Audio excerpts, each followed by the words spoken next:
Ang kwento ni Berto.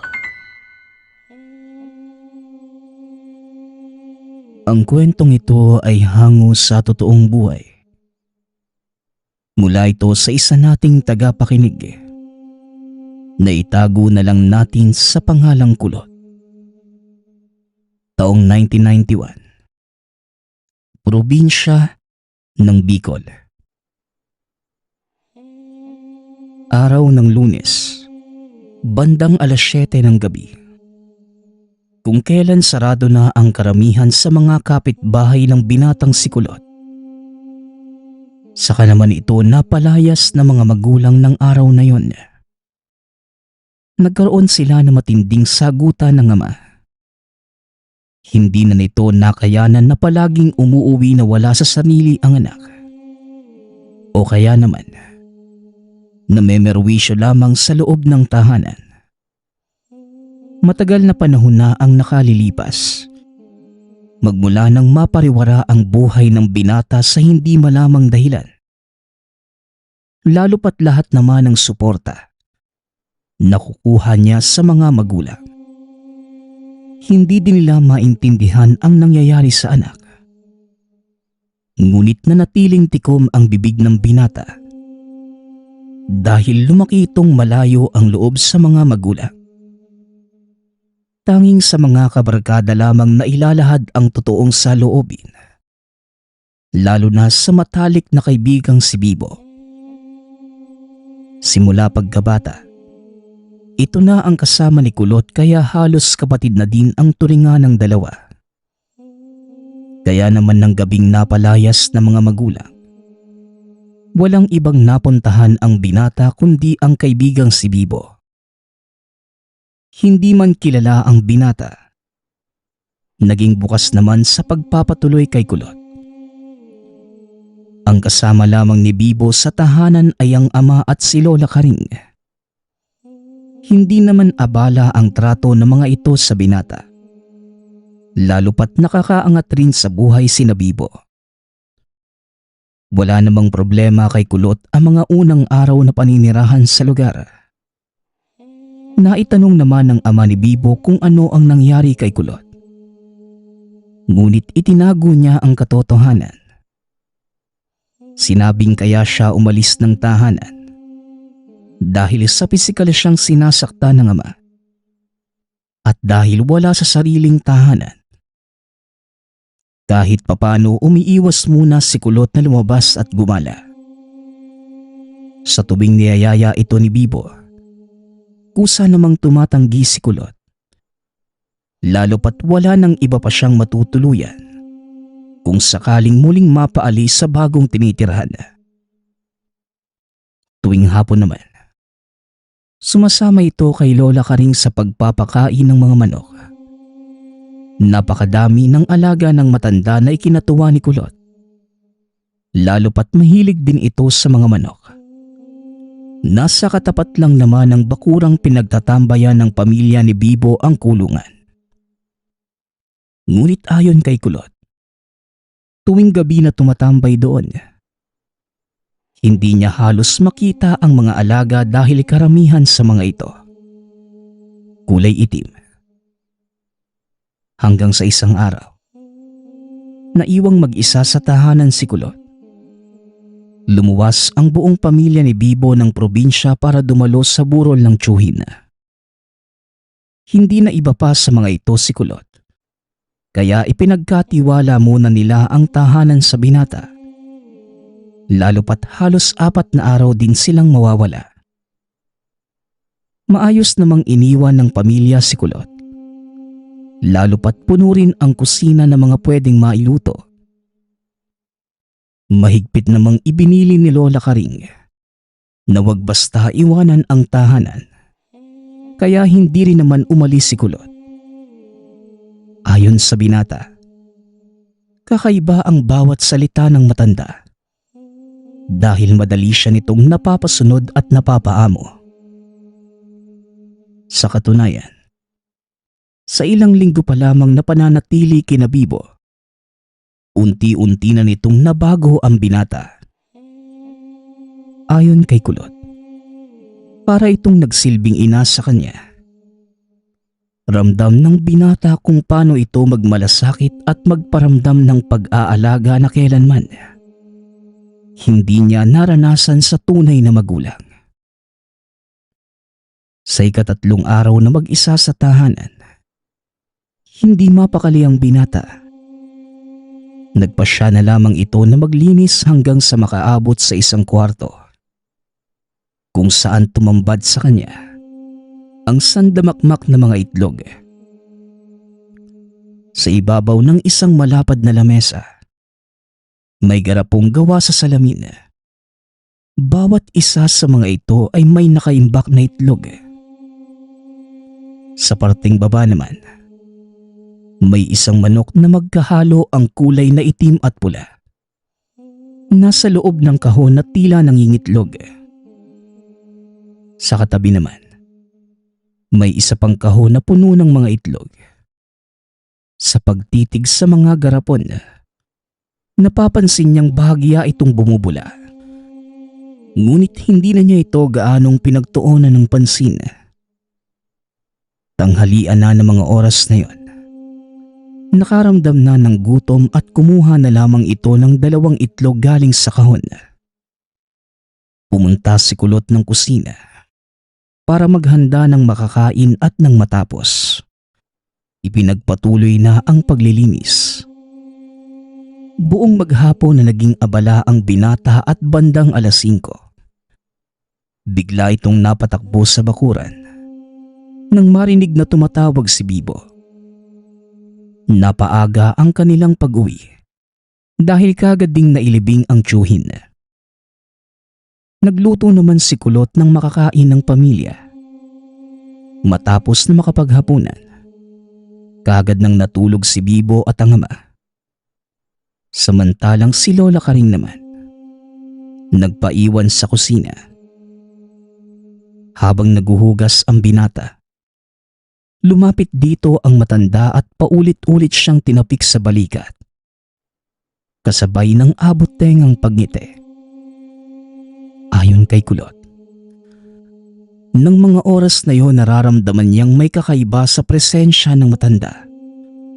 Ngunit hinayaan na lamang ito. Nang sumunod na araw, 7:00 ng umaga nagising si Kulot. Pagmulat pa lamang ng mga mata, ramdam na niya ang sakit ng buong katawan niya. Kahit bahagyang nahihilo, pilit itong tumayo at pumunta ng kusina. Dito naabutan niya ang pamilya na nag-aalmusal, kaya nakisalo na din ang binata. Habang nasa hapagkainan, makailang beses na nagtagpo ang mga mata nila ni Lola Karing. Ngunit hindi man gaanong sigurado dahil nahihilo pa rin ito ng mga oras na yon. Ayon kay Kulot, nakikita niya ang mata ng matanda. Nanlilisik ito at bahagyang humingisi ng may sa demonyo. Ayos ka lang ba, Kulot? Parang matamlay ka yata. Mukhang nilalagnat ka. Kumain ka lang dyan tapos magpahinga ka muna sa kwarto. Kami na muna nila tatay ang bahala dito sa bahay. Wika ni Bibo. Nagpasalamat naman si Kulot at nang matapos, bumalik na rin sa higaan dahil mas lalong lumalala ang nararamdaman. O Kulot iho, papasok ako ha. Kailangan mong uminom ng gamot nang hindi lumalapay ang sakit mo. Wika ni Lola Karing habang dahan-dahang pumapasok sa kwarto ni Kulot. Dala ang isang botelya. Binuksan ito ng matanda sa harap mismo ng binata. Ganun na lamang ang pagduwal ni Kulot dahil napakabaho ng alingasaw ng amoy na tila nabubulok na itlog. Kahit anong pagtatanggi sa matanda, hindi na ito naiwasan ng binata. Pwersahang itinutok na matanda ang botelya sa bibig ni Kulot para itong batang nagpupumiglas na mapainom ng gamot. Diretsong pumasok sa lalamunan ng binata ang lahat ng laman ng botelya. Kaya nang matapos, tila mamamatay na ito sa pagsusuka. Ngunit wala namang lumalabas sa bibig. Ayon kay Kulot, kung gaano kasama ang amoy, ganun din ang lasa ng itim na likido. Samantalang si Lola Karing naman, diretso nang umalis ng kwarto matapos yon. Sa paglipas ng ilang araw, imbis na gumaling mas lalo pang nanghina si Kulot.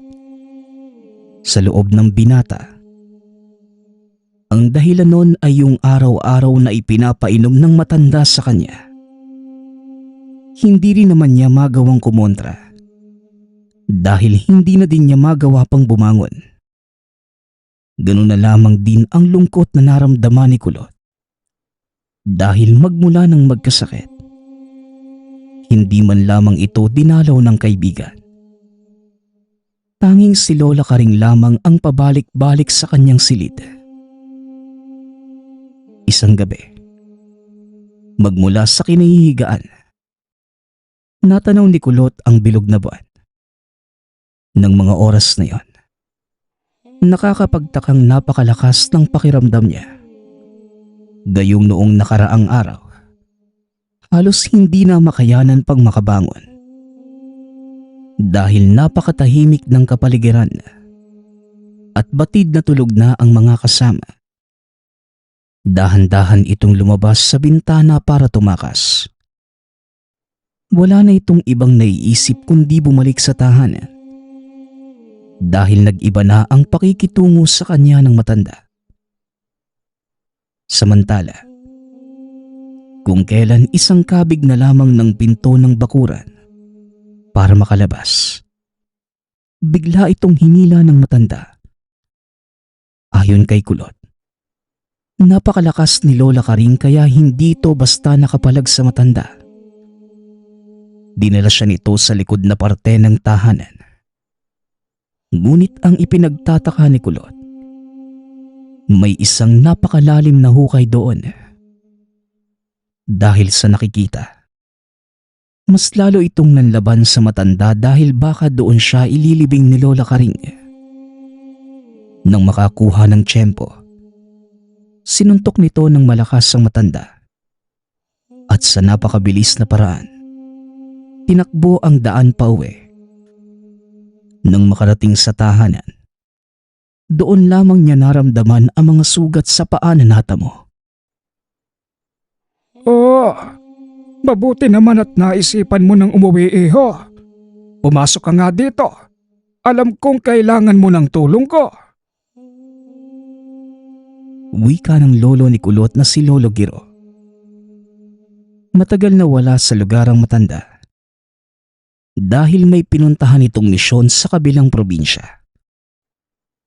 Si Lolo Giro ay dalubhasang albularyo at wala itong pinipiling lugar. Basta't may nangangailangan ng tulong. Samantala, ganun na lamang ang pagkagulat ng binata dahil biglaan ang pag-uwi ng matanda. Ayon naman kay Lolo Giro, pansamantala siyang maninirahan sa lugar at magpapahinga muna ng ilang buwan. Nabalitaan ko ang paglalayas mo, iho. Halos 2 linggo na rin akong nandito. Kaya nakakapanibagong wala ka. Bukas ka na magkwento. Magpahinga ka na sa kwarto mo. Bukas ng umaga kailangan mong ilahad sa akin ang mga nangyari. Ligtas ka dito. Hindi ka mahahabol ng matandang babaeng yon. Dagdag ni Lolo Giro. Dumiretso naman si Kulot sa kwarto at sa magdamag. Hindi pa din ito nakatulog.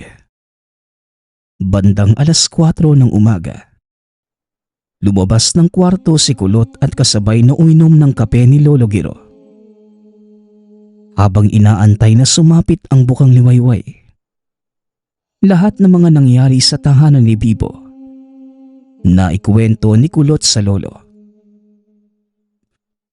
Yan ang naging kapalit ng pagiging suwail mo sa mga magulang mo. 'Di ba? Kailangan mo rin sila. Tatapatin na kita, iho. Ang itlog na nakain mo, pati bongyong galing sa aswang, ang langis na paulit-ulit sa iyong ipinapainom para manalaytayang yanggaw sa katawan mo. Kaya kung mapapansin mo, malakas ka kagabi hanggang ngayon. Dahil yon sa bilog na buwan, ito ang nagbibigay sa iyo ng lakas. Pero sinisigurado ko sa iyo, iho, kapag nasinagang ka ng araw, babalik sa panghihina ang katawan mo. Kilala ko ang tinatawag mong Lola Kareng.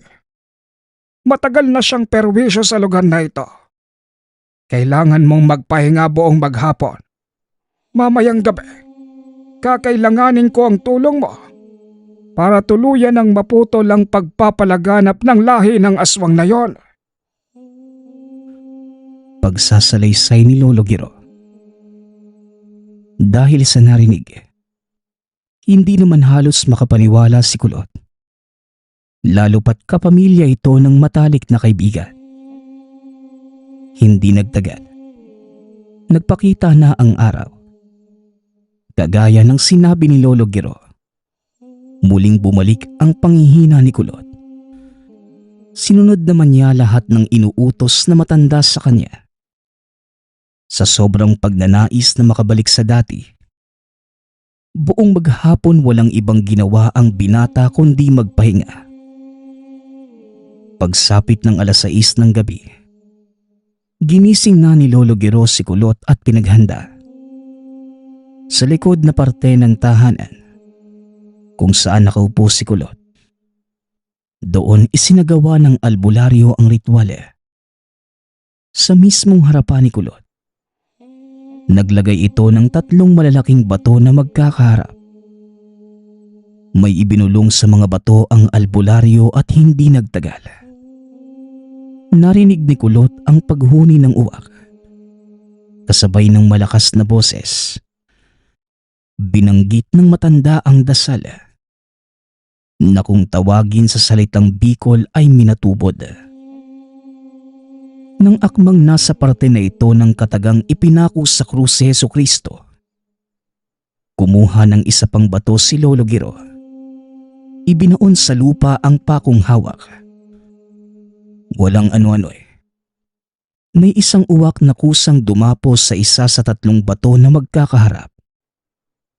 3 beses ding hinipa ng matanda ang ibon at walang ano-ano Nag-anyo itong tao. Walang iba kundi si Lola Karing, na tila maliit na paslit na nagmamakaawa. Hindi naman nagdalawang isip pa ang albularyo. Kagad nitong hinugot ang bolong nakatali sa bewang. Kagad na itinarak sa tapat mismo ng puso ng matandang babae. Bigla naman itong naging itim na abo at kusang naglaho.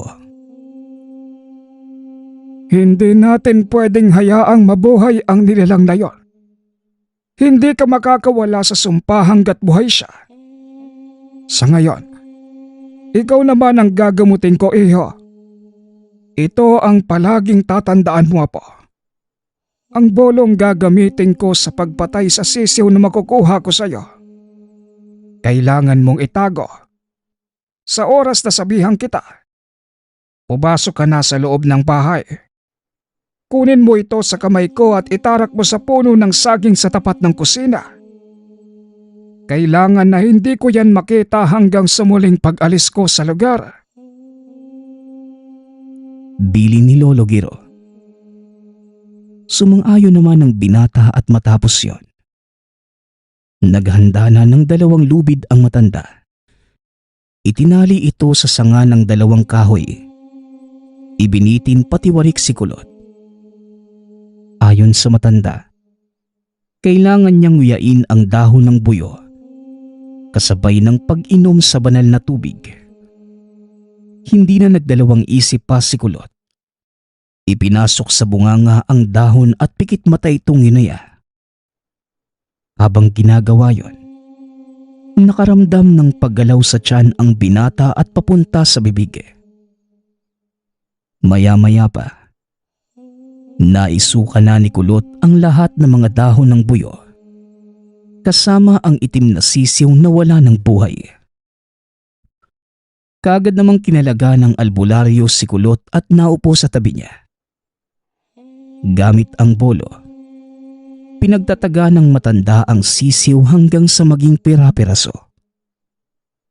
Matapos yon, sinabihan na ni Lolo Giro na pumasok na sa loob si Kulot. Inagaw nito ang bolo sa matanda. Itinarak sa puno ng saging. Nang matapos, itinago ito ng binata sa likod ng napakalaking aparador. Dumiretso na ng silid. Nang gabing yon, hindi na nakipag-usap ang binata sa lolo. Nanatili lang ito sa loob ng kwarto at pilit na iniintindi ang mga nangyayari. Sa paglipas ng mga araw, naging maayos naman ang lahat. Nagkaroon na ng kapatawaran sa pagitan ni Kulot at ng mga magulang.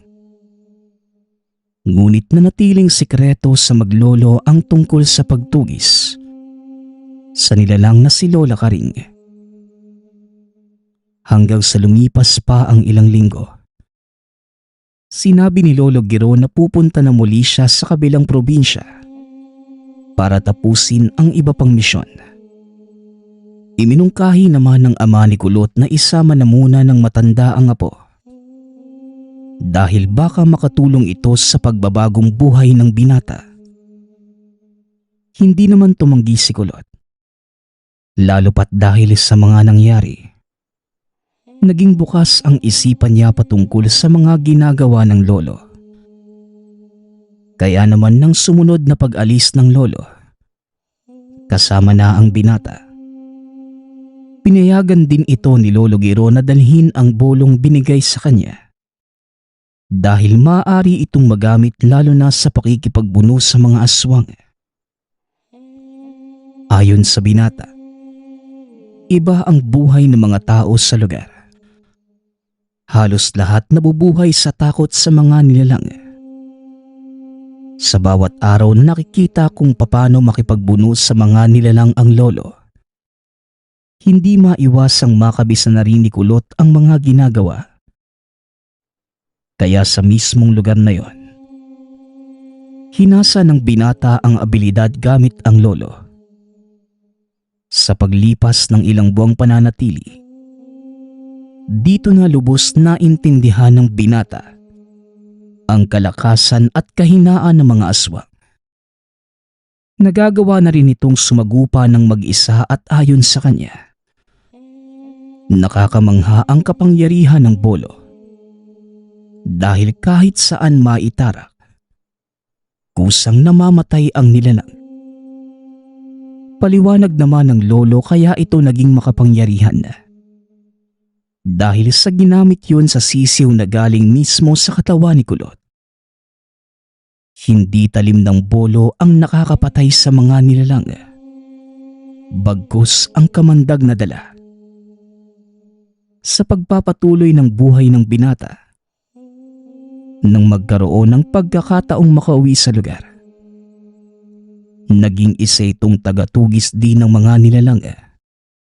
Maayos naman ang lahat hanggang sa sumapit ang isang insidente. Isang gabi, umuwi ng lasing ang ama ni Kulot. Nakuha nito ang gamit na bolo ng binata. Sa hindi maipaliwanag na dahilan, itinarak ito ng ama sa kaliwang paa niya. Kaya ng mismong araw na yon, naparelisa ang binata. Nagawa pa siyang madala sa iba't ibang albularyo. Ngunit lahat ng ito, pare-parehas lang ang nangyayari. Hindi nagamot ang binata at si Lolo Giro lamang ang may kakayahang maibalik ito sa dati. Ngunit minsan, mapagbiro talaga ang tadhana. Dahil magmula ng araw na yon, hindi na muli pang bumalik ang albularyo. Paulit-ulit na humihingi ng tawad ang ama ng binata. Ngunit hindi man makapagsalita si Kulot.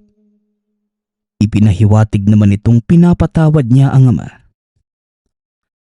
Nagpasya ang tatay ni Kulot na ibaon na lamang sa lupa ang bolo. Magpasa hanggang ngayon, nasa ilalim pa rin ng lupa ang ginamit na bolo. Habang si Kulot naman, nanatiling paralisado. Ngunit lingid sa kalaman ng nakararami na dahil ito sa kamandag ng bolo. Ang susunod nating kwento ay mula sa isa nating tagapakinig. Naitago na lang natin sa pangalang Delo. Taong 1983. Probinsya ng Iloilo. Bata pa lamang, nakaugalian na ng binatang si Delo na uminom ng alak kasama ang mga kaibigan sa lugar. Bukod dito, madalas ding nasa sabungan ang binata kasama naman ang tiyuhin. Isang araw, bandang 8:00 ng umaga, dahil magdamag ng umiinom, nakatulog habang nakaupo sa kanto si Delo. Hindi naman nabigla ang mga tao sa lugar nang makita ang binata. Dahil hindi naman yun bago sa kanila. Dahil sa sobrang lasinggero ng binata, nakasanayan na nito na matulog kung saan-saan. Hoy Delo, mamaya babalikan kita dito ha. Dadalo tayo sa pasabong ni Mayor. Marami daw dayong mga taga-ibang lugar eh. Balita ko, magaling ang mga manok na dadalhin. Ipusta na natin tong natitira ko pang pera. Sigurado naman akong hindi tayo matatalo. Diyan ka lang Delo ha. Babalikan kita mamaya. Wika ni Tiyo Paeng. Ito ang pinakamalapit na tiyuhin ni Delo. Palaging kasama, lalo na pagdating sa mga kalokohan. Ngunit kahit kilalang lasinggero at sabungero sa lugar, hindi naman ito masamang tao at ni minsan, hindi naman siya nakapanakit o basag ulo. Dahil sa pagiging mabuting tao, kaya marami itong kabarkada sa lugar. Kilala si Delo, maaasahan at mapagkakatiwala ang tao. Kaya naman kahit ano pang oras o saang lugar mapunta, tiyak na may kakilala at tutulong sa binata. Samantala nang matapos magsalita si Tiyo Paeng, tumango lamang ang binata at bumalik sa pagtulog. Lumipas pa ang ilang oras. Pagsapit ng 12:00 ng tanghali, muling bumalik si Tiyo Paeng. Naabutan naman ng tiyuhin si Delo na maayos na ang kalagayan ng mga oras na yon. Ngunit napailing na lamang nang makita na meron na naman itong dalang bote ng alak. Niyaya ni Tiyo Paeng ang pamangkin habang naglalakad papunta sa sabungan. Patuloy lamang sa pag-inom ang binata. Nang makarating sa mismong sabungan, naupo ang dalawa sa likod na bahagi at maiging nagmasid si Tiyo Paeng. Sa mga nagdadatingang maimpluwensyang tao, dala ang sari-sariling mga manok.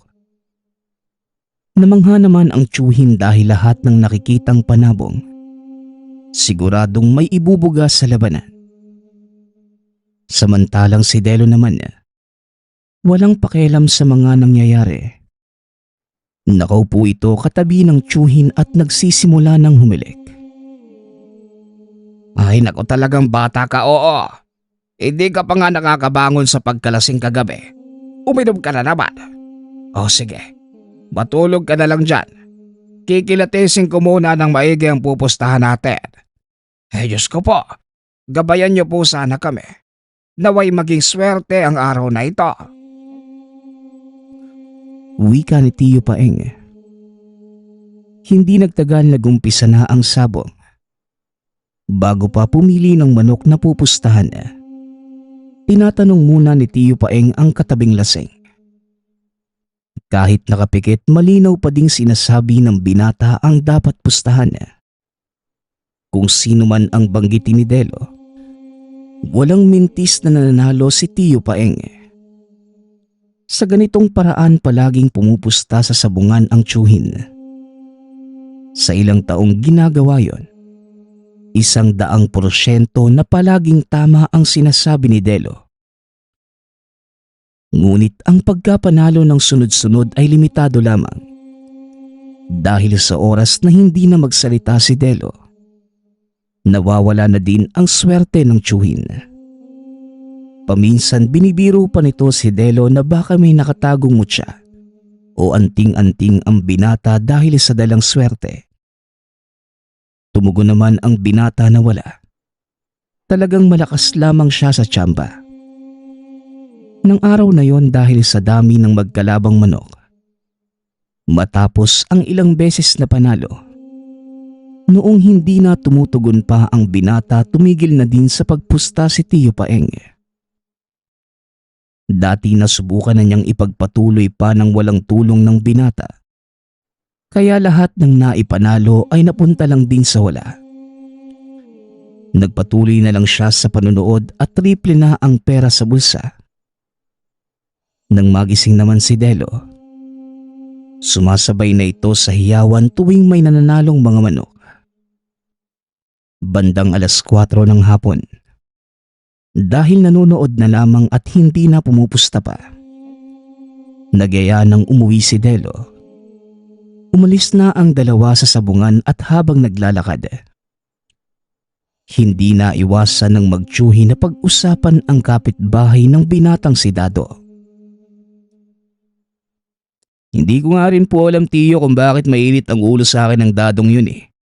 Nung isang araw nga po, balak na naman akong saksakin sa likod. Buti nga nakailag ako eh.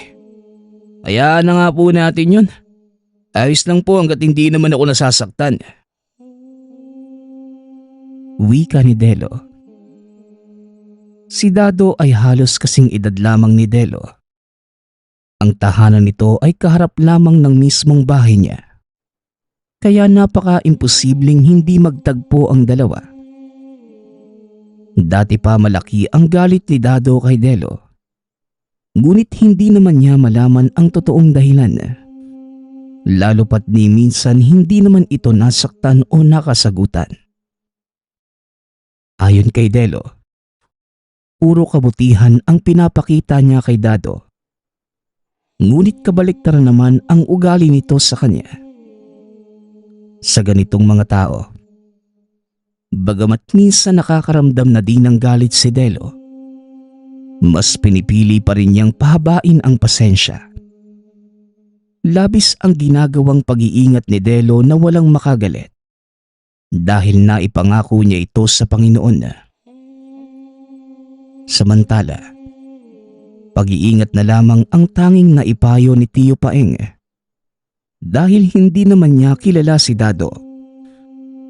Maya-maya pa, naghiwalay na ng landas ang dalawa. Dumiretso na sa sariling tahanan si Delo habang si Tiyo Paeng naman lumiko na ng kanto. Mag-isang naninirahan si Delo at ang sumasalubong lamang sa kanya pag-uwi ay mga alagang aso at pusa. Matagal na panahon na ang nakalilipas magmula ng maulila sa mga magulang. Noong nabubuhay pa ang ama, hindi naman pala inom ang binata bagkus. Madalas itong nasa gubat para tulungan ang ama sa paghahanap ng mga tuyong kahoy. Isa sa kinabubuhay nila dati ang pagtitinda ng mga panggatong na kung tawagin ay raha. Magmula nang mapag-isa na lamang sa buhay, halos lahat ng oras niya ay nilaan na lamang sa pakikipagbarkada. Samantala, pagkapasok ng tahanan, isinara na nito ang pinto at mga bintana. Nang masiguradong wala ng siwang na nakabukas, hinubad na nito ang pang-itaas na damit. Dahan-dahang tinanggal ang nakapulupot sa bewang na pulang tela Sa loob naman ito ay may isang maliit na bagay na gawa sa pilak at nakahulma ang mag-asawang duwende. Maingat itong tinanggal ni Delo para hindi mahulog sa sahig. Ang bagay na yon ang nagsisilbing anting-anting ng binata dahil ang mag-asawang duwende merong kakayahang akitin ang swerte sa sugal. Kagaya ng sabong, mga larong baraha, bingo, sakla at marami pang iba. May angkin din na pang-akit sa negosyo at maaaring humiling sa mga gustong mangyari sa buhay. Ito ay pinamana sa kanya ng ama bago nawala ng buhay. Ayon pa kay Delo, sa ilang taong kasama ang bagay na yon, natutunan niyang mas lumalakas ang bisa ng anting-anting tuwing naglalasing. Maaaring hindi yon ang tipikal na paggamit ngunit ito ang gumagana para sa kanya.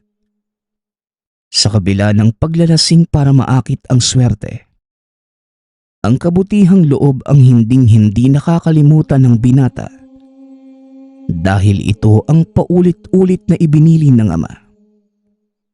Ayon sa kanya, kahit gaano pa kaganda at katibay ang gamit, kapag ang may tangan nito ay nabahida ng kasamaan, hindi imposibleng sa isang iglap bawiin ito ng kalikasan. Samantala kahit pa masasabing swerte si Delo, hindi naman gaano kaunlad ang pamumuhay ng binata. Malinis ang hangarin niya sa pangangalaga at paghiling lamang ng ayon lamang sa pangangailangan.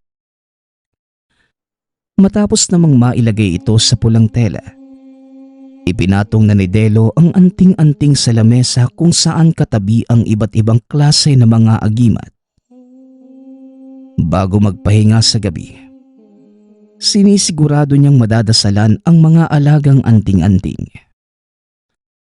Bukod sa pamana sa kanya na mag-asawang duwende, bata pa lamang si Delo, sumasama na ito sa ama tuwing Biyernes Santo para mangolekta sa bundok ng mga buhay na anting-anting at mutya. Ang bahagi ng pagkataong ito ni Delo, lingid sa kaalaman ng nakararami maging sa tiyuhin. Ayon sa binata, wala namang punto kung ipapaalam pa sa iba, lalo pat hindi lahat ng tao magiging masaya sa ginagawa niya. Madalas, mas maraming nakakaalam na meron kang tangan. Mas lalapitan ka ng mga taong magtatangka na agawin sa iyo ang gamit. Kaya naman ang tanging pinapakita ni Delo sa mga tao, isa siyang lasinggerong binata. Mas mabuti na yon kaysa naman malagay sa panganib ang buhay sa oras na malaman ng iba na isa siyang antingero. Sa ganitong paraan umiikot ang buhay ng binata. Pakikipag-inuman, barkada, sabong at pangungolekta ng mga anting-anting. Isang araw 5:00 pa lamang ng umaga, nagising na si Delo. Araw ng Biyernes Santo na mga panahong yun. Para sa mga antingerong kagaya niya, ito ay pagkakataon para muling makahanap ng mga anting-anting sa kagubatan. Kaya naman maaga pa lamang lumabas na ng tahanan para ikondisyon ng katawan. Isa na sa ginagawa nitong paghahanda ang pagtakbo ng 5 kilometro pagkagising. Bihira lamang itong gawin ni Delo, kaya halos lahat ng kapitbahay na madaanan napapakunot ang noo. Hindi naman pinansin pa ng binata ang mga kaibigan na nagyayaya sa kanyang uminom. Pinagbabawalan niya ang sariling uminom tuwing araw ng Biyernes Santo. Samantala nang matapos naman sa pagtakbo, diretso nang naliligo matapos na makapagpahinga. Buong maghapon na abala si Delo sa pagdarasal at pagkausap sa mga anting-anting. Nadadalhin niya sa pag-akyat sa bundok. Bandang 7:00 ng gabi, naghanda na ang binata. Lahat ng malalakas at kailangang anting-anting inilagay niya yon sa katawan. Ang iba naman ay ginawang palawit sa loob ng damit, sa paanan, maging sa iba pang bahagi ng katawan.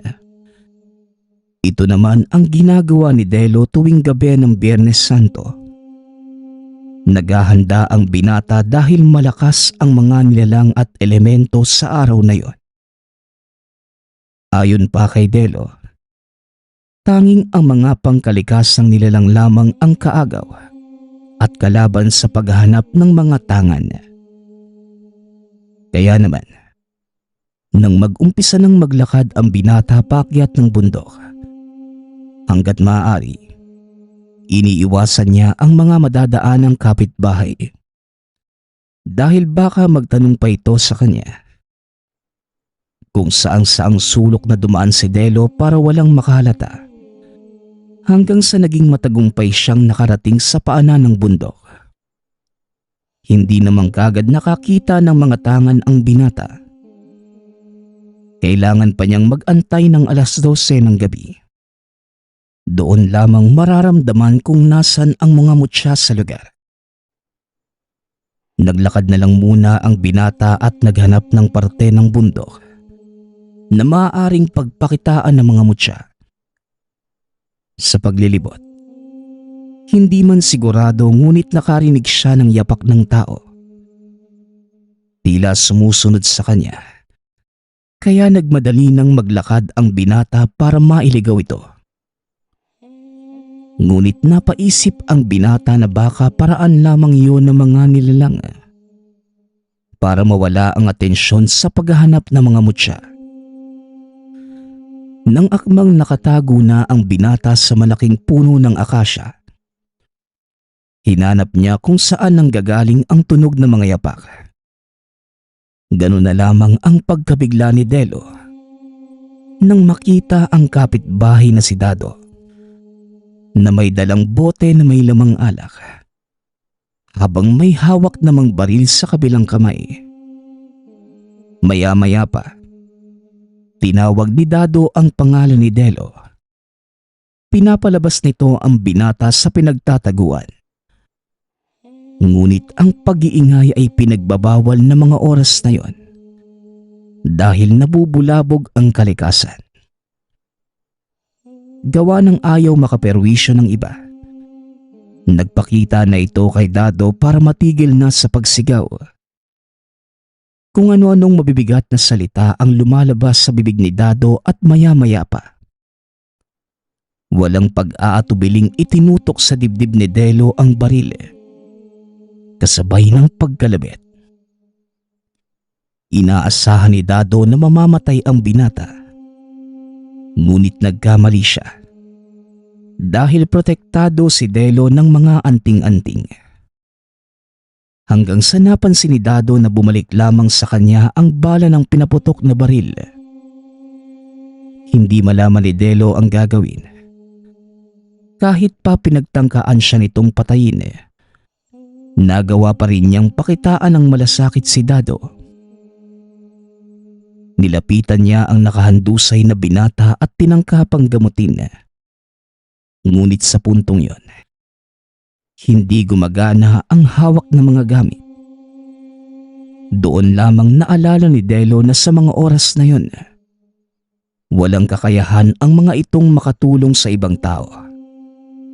Bagkus kung sino lamang ang nagtatangan, siya lamang din ang kayang protektahan ng gamit. Dahil dito, kahit gustuhin pa ni Delong tulungan si Dado, wala nang nagawa pa ang binata. Binuhat na lamang niya ito at dinala sa mataong lugar. Bago pa bumalik sa bundok, sinigurado muna ni Delo na merong nakakita kay Dado. Hanggang sa may mag-amang naglalakad na nakakita kay Dado. Matapos yon, muli nang bumalik si Delo sa bundok at pinagpatuloy ang paghanap ng bagong anting-anting. Buong magdamag na nanatili sa kagubatan ang binata. Hindi naman siya nahirapan sa pagkuha dahil ilang taon na itong ginagawa ni Delo. Samantala, nung sumunod namang araw pumutok ang balita. Kritikal ang lagay ni Dado sa ospital. Kagad namang pumunta si Tio Paeng sa tahanan ni Delo para magtanong sa nangyari kay Dado. Ngunit nagpatay mali siya na lamang ang binata. Ayon sa kanya, tulog na siya ng gabing yon kaya hindi niya nalaman ang mga naganap. Hindi naman nagtagal si Tio Paeng sa tahanan ng binata. Nang masiguradong nakaalis na ang tiyuhin, pasimpleng lumabas ng tahanan si Delo, pumunta ng ospital. Ayon sa kanya, inuusig siya ng konsensya na hindi matulungan si Dado.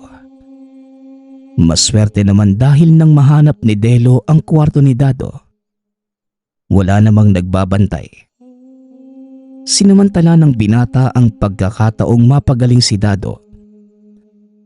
Wala pang ilang minuto, umilom na ang sugat nito kung saan nakabaon ang bala. Nang matapos nagpakawala si Delo ng orasyon para hindi siya muli pang makilala ni Dado. Dumiretso na sa tahanan ang binata at kagaya ng normal na pamumuhay. Matapos na maibalik at maitago ang dalang anting-anting, lumabas na siya ng tahanan para humanap ng makakainuman. Nang mismong araw na yon, kinahapunan lumabas na ng ospital si Dado. Sa katunayan, dumaan pa ito malapit kina Delo ngunit hindi na masama kung makatitig sa binata. Sa loob ni Delo, kahit pinagtangkaan nito ang buhay, masaya pa rin siyang napagaling niya si Dado. Magmula ng araw na yon, ganun na lamang ang pagtataka ni Tio Paeng dahil hindi na muli pang nakilala ni Dado si Delo. Nagbiro na lamang ang binata na baka sa utak ito natamaan ng bala, kaya bigla na lang nakalimot. Nagpaimbestiga na rin ang pamilya ni Dado ngunit napag-alaman ng mga otoridad na galing din sa sariling bala ng baril ang tumama sa kanya. Kaya nagkaroon ng haka-hakang pinagtangkaan itong magpakamatay. Samantala, maging si Dado mismo, hindi na maalala pa ang mga nangyari. Napangiti na lamang si Delo dahil kahit kailan hindi pa rin nadiskubre ng iba ang tinatagong lihim. Sa paglipas pa ng panahon, hindi man humingi ng tawad, ngunit sa puso ni Delo napatawad na niya si Dado. Nagpatuloy pa din siya sa pagkolekta ng mga anting-anting at pagtago ng lahat sa pamamagitan ng pag-inom ng alak. Palaisipan man kung ano nga ba talaga ang rason ng galit ni Dado sa kanya. Ngunit hindi na ito pinagtuunan pa ng pansin ng binata. Nagpapasalamat na lamang siya na naging maayos ang lahat. Magpasa hanggang ngayon, buhay at malakas pa rin si Delo at isa pa rin ang tingerong lasinggero.